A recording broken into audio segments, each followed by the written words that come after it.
Well, problems much closer to home have been weighing on President Trump's mind a lot lately, and he's dispatched one of his new attorneys to try to clear things up. Only Rudy Giuliani's repeated media interviews may only be clouding the waters further. He says when it comes to payments to a porn star, he's more focused on the law than the facts. Perhaps not what you might expect the president's attorney to say, since facts are at the heart of legal fights. Well, President Trump's anger over the Russian probe is lighting up his Twitter feed this morning, with one comment in particular raising eyebrows. He appears to be calling on his entire party to do something to stop what he calls a witch hunt, saying Republicans better get tough and smart before it is too late, warning the investigation could affect the midterm elections. Well, let's bring in White House correspondent Stephen Collinson. No surprise there that President Trump is pretty concerned about all of this. But when it comes to Giuliani, you would think he would refrain from doing these sort of interviews until he can actually help Donald Trump. It was interesting hearing him say that Donald Trump will plead the fifth, despite what the president has said in the past.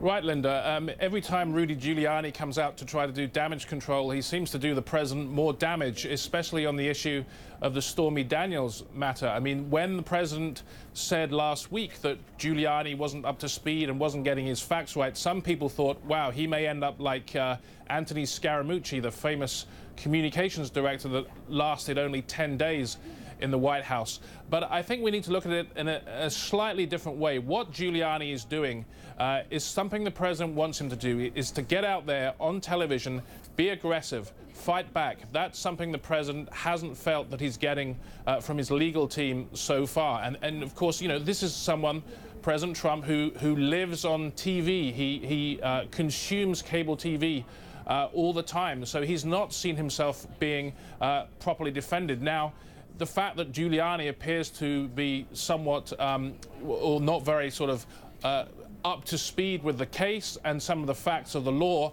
is another issue, but the president has always fought the Mueller probe and any other legal issue that's pertaining against him as a political using political weapons rather than legal ones. And I think that's what's going on here with Giuliani, and that's why I think, although he seems to be creating a mess, it's actually something that the president is quite happy for him to do. And Stephen, it's well over a year into this administration, and we're just hearing that Melania Trump, the First Lady, is going to reveal her platform later today. What can we expect from that? And given the scandals surrounding these allegations of affairs with porn stars, will the president be there? I would be surprised if the president wasn't there. The practice of the White House is not to announce such appearances by the president, but I think were he not there, that would be a cause for all sorts of conversations. As you refer to there, of course, the issue of the alleged affairs that the First Lady has had to hear all this news coverage about. As far as her platform, it looks like it's going to be work on behalf of children and various other causes. This is an event in the Rose Garden of the White House, which is a location usually used for great state announcements. So the White House is really wanting to make a splash with this.